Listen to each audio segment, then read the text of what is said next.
Hello and welcome back to On The Radar on the Kop TV. I'm joined by a very, very special guest. It's the one and only James Redmond. How you doing, brother?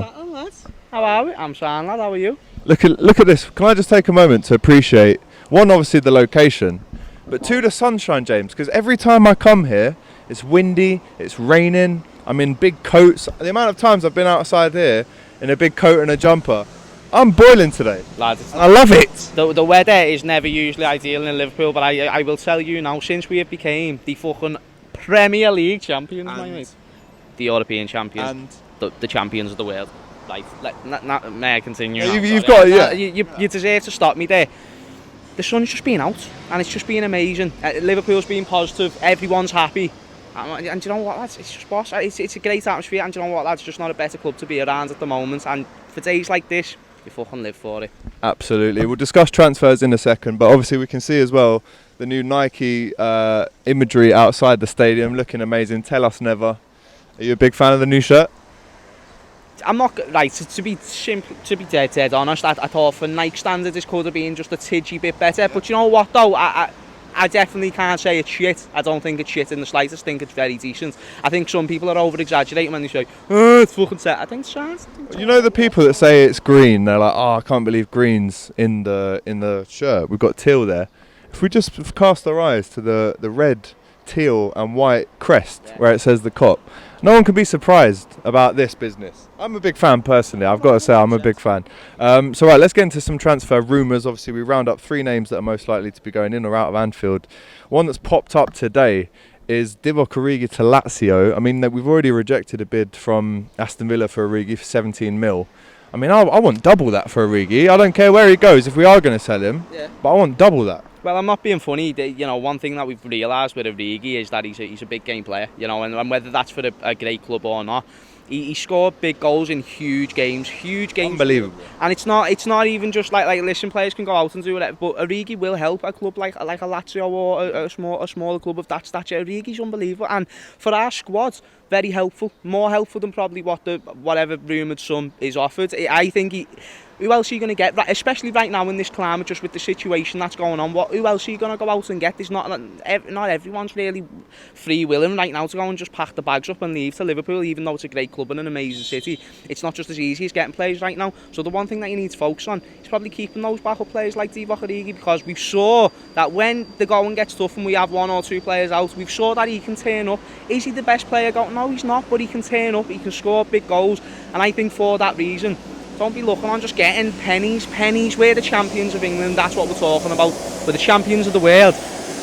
This is pennies, so we don't need to go out and sell Origi like that. If you're talking to me and you're asking about what I do, I think Origi, I think it'd be a more sensible decision to keep him based on there's probably not much else out there. Yeah, I mean, I've said on the channel before, I'd rather keep Origi and use Ryan Brewster a bit more next season than have to go in and buy a backup striker, personally. Well, yeah, that's another thing that you can do if Origi does go. You can look into the squad depth, which probably right now would be the best time to do so. That's probably what a lot of other clubs are going to be trying to do. But yeah, you know, for people like Ryan Brewster, who's obviously done really well at Swansea in his loan spell, of course it'd give him a chance to shine through, but you can do that with Origi there, because what happens if you know, Bobby Firmino goes out? You can't just sit on Ryan Brewster, do you know what I mean? Because obviously we know he's a good player, but can he carry Liverpool? We saw Origi can actually do well in big games. We know that he can at least do something. He might not be on the ball 80 of the 90 minutes of the game, and he might not, but if he only needs that one chance, and that's what you really want from a striker. You want a striker who only really needs that one chance, just get a goal. And I think that's why it'd just be a better option to keep him. I think it saves a lot, and we've sold quite a few players within squad depth already, like Lovren, Lallana. You know, we're getting quite light there. We've obviously just brought in that new defender, but Tsimikas. Yeah, Tsimikas. So it's just like, keep hold of your players. We don't need to go out and get all this pocket change with the fucking champions. You know what I mean? You know, you said that 3 times in this interview already, and no, I just wanted to keep saying it because we've got to drink these moments in. It's not. I mean, you and I have been coming here for years. This is the first time in our lifetimes that we can say that sentence, and we can brag about it, and we should until the champions. And I will say it again and again and again until it's someone else. I believe me, I will. No, until someone lifts the trophy. Exactly, 100%. Another rumour today, obviously you just mentioned that Lovren and Lallana have gone. could do with a fourth choice centre back. I personally think we should promote Hoover, but we are looking in the market, and they're talking about Rudiger at Chelsea. I think there were some reports this morning that said that. I mean, we've seen Chelsea just come to Anfield here. They let 5 goals in. So would you really want to be paying around the 30-40 mil for a Rudiger? I think it'd be unfair to go off one game. I think Rudiger's proven a lot more outside of that one game, which obviously was a poor performance, of course, but that's a team collectively as well. And I think Rudiger, you know, if you're happy as Dejan Lovren, as you're, you know, and you call Dejan Lovren the best fourth choice centre-back in world football and this, that and the other, I'm sure Rudiger can come in and at least fill in a spot close to that, do you know what I mean? And listen, is Rudiger the ultimate centre-back? No, but that's not what he's coming in to do. He'd be coming in to, at probably best, compete with Matip and Gomez. Not really. You can't really say he can't touch Verge. No one can touch Verge. Anyone can come. Koulibaly can come into this club and he is still not getting within inches of Virgil van Dijk. Like, that's just how it is. But for Rudiger, I think if you bring him in, I think that's actually showing a sign of intent. Like, you do want to improve, because I think for squad depth of the squad, Lovren was sound, but if you're getting Rudiger, who's playing for Chelsea, who is a top 4 club for an English club, probably the best centre back at the club as well, and you're going out and taking their best centre back, and they've already got a weak defence. Be fucking ruthless. Yeah. Be ruthless in these times. Man City have never been kind to no club. They have gone out, they have gone and bought. When Leicester were really good, nice one for fucking Mahrez, mate. We'll go and take him. Don't need him. Got Sané, got Sterling. Drinkwater, Chelsea. Got all it. Yeah, John can take to Chelsea. Yeah, as well. Chelsea. Listen, you've got to be fucking ruthless, because there's sometimes, and I'm obviously touch wood, you know what I mean?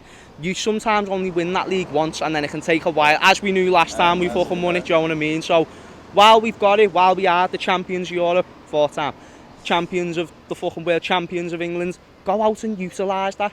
And that's what I think. That's what I think. Go out with that mentality. Like, fuck the lot of yous, because we're going to take your players. I think that mentality in the transfer market of being from players that would probably come here for a medical or a chat and then go on to other clubs. I think now that we have to use what you're just saying, that we are champions of everywhere, to actually turn the table and be like, right, we're the first choice. You might go and see a little Spurs. You might have a chat with Chelsea. But you're getting the train here, you're getting the cab here in the end, and that's where I think we've moved ourselves into now. One more rumour as well. I've heard Watford are after 40 million for Ismail Sarr. Obviously scored 2 against us back in March. We were at that game. It was a horrible day. Yeah. I mean, we've seen some promising signs of him. Mane's a big fan of him as well. But 40 million, is that a stretch too far? What would you pay for him if we were in for him? To be honest, I think Mane's obviously got to big up his boy, they play for the same country and stuff like that, but I've saw good signs from, I've watched them, and I think, for young, promising, quick wingers, that's just kind of like the price that you're going to have to pay these days. I mean, I'm not saying you're going to have to pay, but when you're Watford, yeah, like you asked me what would I do if I was... If you're Watford, let me ask you, if you're Watford, what are you going to do? This is one of your biggest promising players. 23. You've got the fucking champions of everything, 5th, of coming in after this player. Like, believe me, like, they're going to want every cough of cash they can get off us, and that's just how it is. But as for us, I would assume we can go out and spend that and not be in a position where we're financially in debt or we're struggling with that. If you want to go out and get players who which we need to do, I think we need to go out there and get some attacking options, whether it's Sarr, whether it's a first teamer. I'm not arsed. I just think go out, actually get players to just at least excite the fans in the squad. Get players testing each other. Sarr would test the wingers. He'd want to get into this squad. And I'm not saying this means I want to go out and buy him. I'm just saying I'd be open for it, because I've saw that he can do at least well in the Premier League. Fucking hell, he tore our team to shreds. Yeah. Regardless, however we turned up, he tore our team to shreds. So why not? Because who else are you going to get? Who else are you going to get for a backup winger? If that's what Klopp wants, is a backup winger, because no one's really going to go above Salah or Mane at the moment, then who else are you going to get? There will be names, and I'm sure people in the comments will be able to find names and stuff like that. But you know what I mean? I'm sure the best thing to do now, go out there, get whatever players you can. If Sarr's on that list, then Sarr's on that list. And listen, if any manager can turn a player like Sarr into from a good player to a world-class player, it's Klopp. You know that, brother. Listen, let us know in the comments if you agree with these rumours that we're talking about today. Please like the video. Go and follow James as well. He's a top lad. And we'll see you tomorrow on The Radar.